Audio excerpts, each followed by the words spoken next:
Do you think that Trump is going to press Bibi for an answer? He may press Bibi for an answer, and I don't know if he'll get one. You know, you ask what does Israel want, and I'm not sure Israel knows what it wants.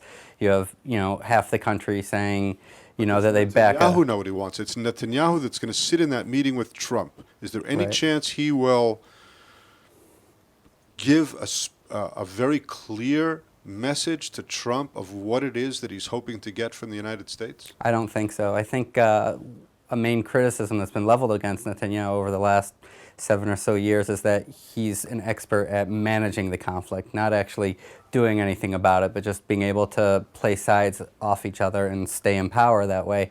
And I think that that's what he intends on continuing to do. He might say, he said at the Bar Ilan speech, I think in 2009, 2010, that he supported the two-state solution, but he's done nothing in the last, however many, 7 years since then, to actually advance a two-state solution. And so he'll say what he needs to say, and he'll do what he needs to do to basically try to appease everybody. And in terms of Trump may try to get a clear message out of him, and he may get some sort of lip service out of him, but in terms of knowing exactly how Netanyahu plans on moving forward or doing anything, I don't foresee any sort of clear answer.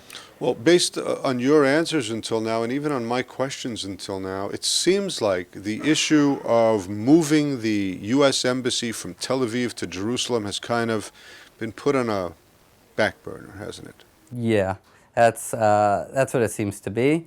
We'll see if it happens. I don't think it actually will, but the real test will be in May when Trump will have to decide. He'll have to keep the embassy from moving, he'll have to actually do something and stop saying something, because that's when the waiver comes up. And so we'll see what happens then. And but what until is that then, waiver?